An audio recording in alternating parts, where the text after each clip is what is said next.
Hello, everybody, and welcome to my Formula E 2023 predictions for the championship. This is for the Drivers' Championship, and yeah, and it will include all 22 drivers this year. So, yeah, we're going to get straight into it. In P22, I've put Dan Ticktum. I don't know why. I don't think Neo 333 have made a good car. His best result last year was 10th, and he came 21st in the championship. So yeah, Dan Ticktum, he's a good driver, but I don't think the car's good. So next, P21, Sergio Sette Camara. It's the car. Career best of 4th place. And P9, last year he got, which was really impressive in the rubbish Dragon Penske car. That car, man, that's awful. Yeah, he's going to be the best driver for Neo 333. He might get a couple points, but I just don't think the car's going to be any good. And in P20, I've put Sebastian Buemi. He's just been downwards spiraling the past few years. And again, I don't think Envision made a good car. I mean, it might be mid-table. I might be wrong. 13 wins and 1 championship in his career. It was very impressive. But last year came 15th in the championship and had the best result of P5. And only a couple times. Like, he had loads of no points finishes. So yeah, but hopefully I'm wrong, because I do like Sebastian Buemi. Of course, he has good history in Le Mans as well. 3-time winner, if I'm right. You might have fact checked that one. So yeah, P19 I have put Sakhir Fenestras. He's only done 1 race in his career, and that was replacing Antonio Giovinazzi in last year's season finale. And while he came 16th in that race, so yeah, going into this year, Sakhir Fenestras will be a rookie, I'm pretty sure. So, will he be one of the best performing rookies? No, because there is more ahead of him.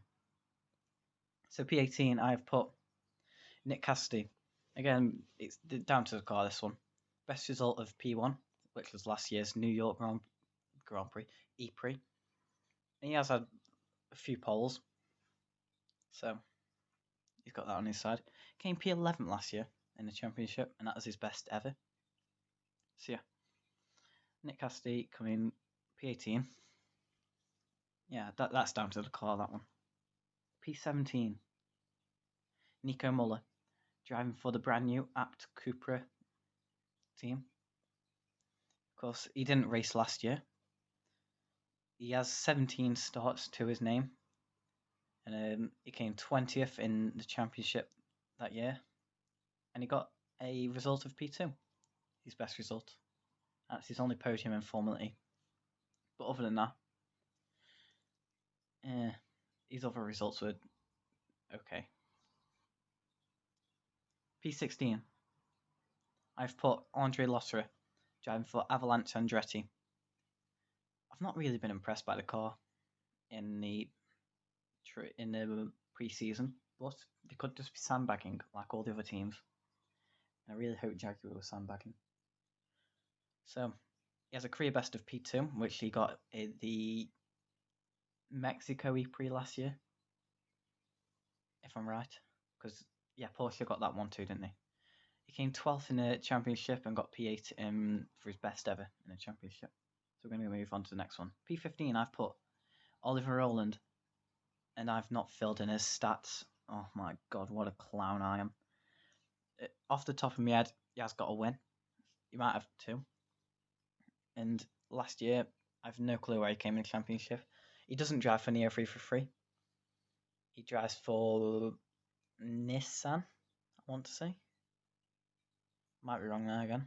Although I am wrong. I'm wrong, I think. I don't know. P14, I've put Jake Dennis. In my household, my brother is a Jake Dennis fan. And I I'm a Sam Bird fan. So, yeah. It's a battle of the Brits in my house. So, his best ever is P3.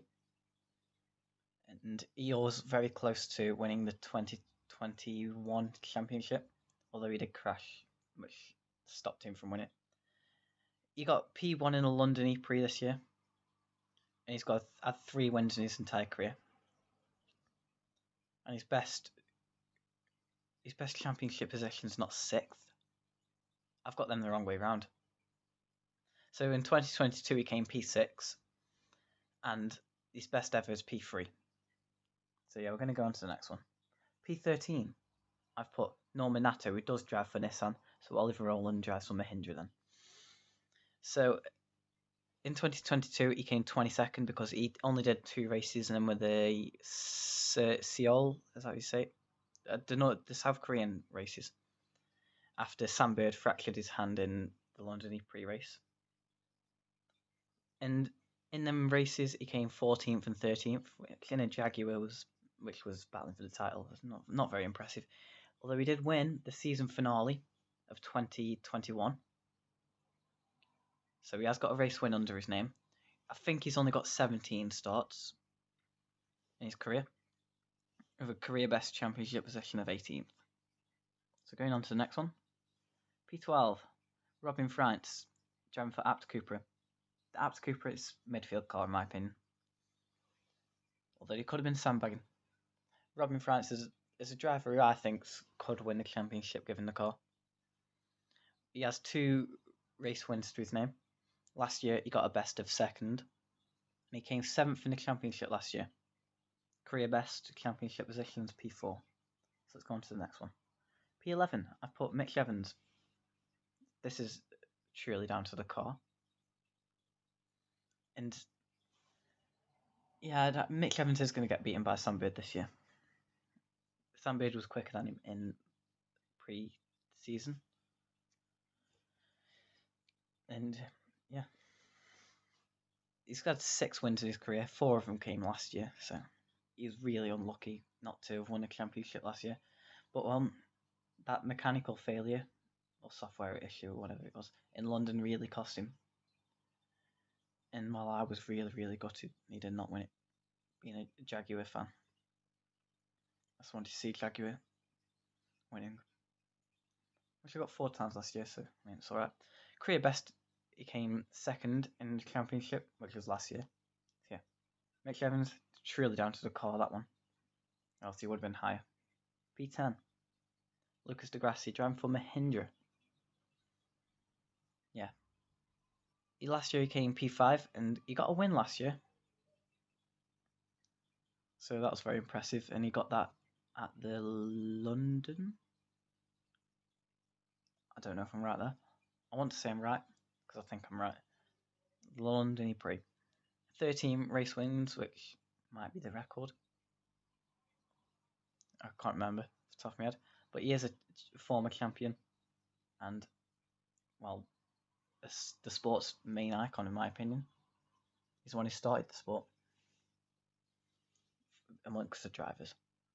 So yeah, P9, Sam Bird. I wish he was higher, but he's definitely going to get a podium this year. Definitely. Last year he came 4th, and that was in the first race of the year. And that wasn't the best. And I just hope he can perform with this year. And I hope I'm wrong with P9. I really hope I'm wrong. And yeah, he might be on P9. A little bit biased, but only a little bit. Okay. So yeah, 13th last year, not the best. 11 race wins, and P3 is the best he's ever got in the championship. Yeah, quite sad. So P8, René Rast. Last year he wasn't in it because he was driving a DTM. He's a career best of P2, and his best championship position is P13. And that P2, if I am right, is the race at Puebla in Mexico in 2021. Because Audi got the 1-2, didn't they? P7. I've got Jake Hughes. Jake Hughes will be the highest performing rookie of the year, 100%. There's no doubt about it. Because he really impressed me, that McLaren did. Yeah. Of course, he's got no history of being in Formula E, race-wise. But yeah, hopefully Jake Hughes will. Maybe he'll win a few races. I think highest P2 maybe he'll get. But then McLaren, I think the McLaren is a fast car.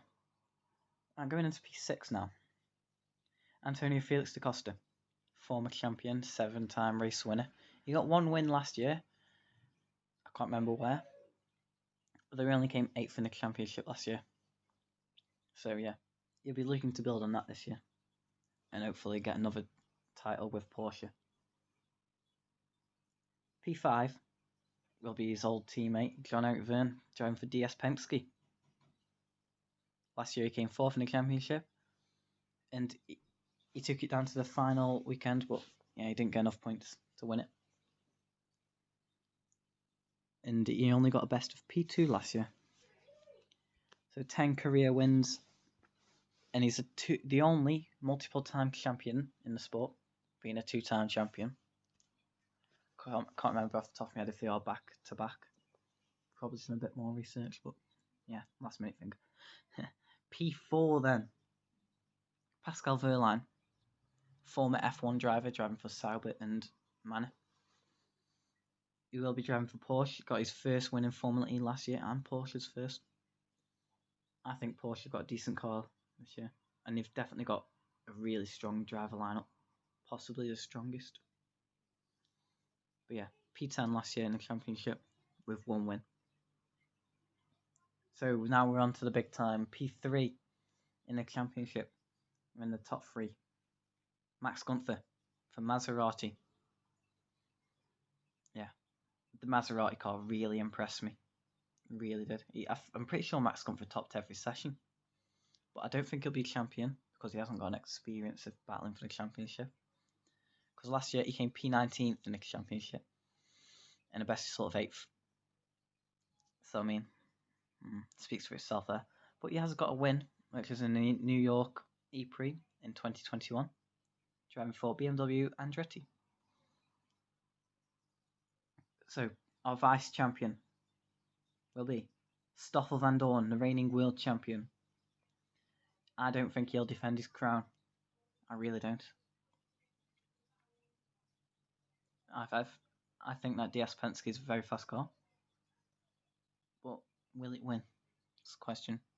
He only got 1 race win last year, becoming the 3rd driver to become in history of motorsport to become world champion with only 1 win in a season. And the others were Mike Hawthorne and Keke Rosberg. Both in F1, them ones were. He's had 3 race wins though in the past.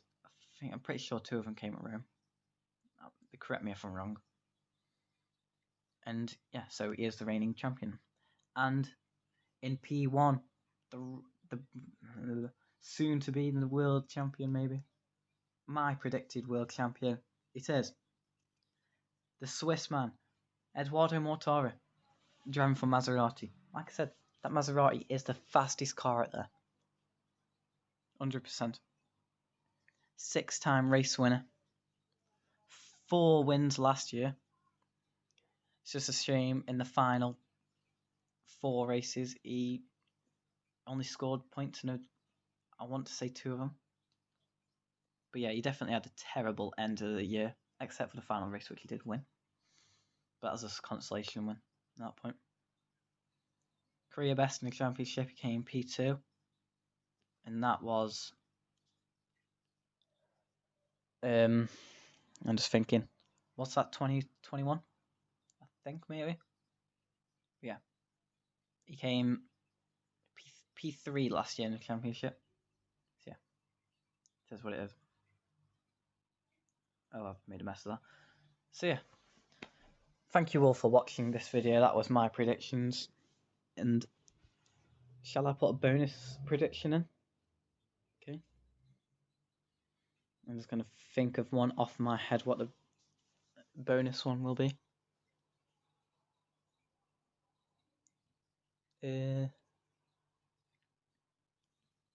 I know, my final prediction is I don't get a single one of these right. So thank you all for watching, and I'll see you in the next episode. Thank you for all for watching. Goodbye.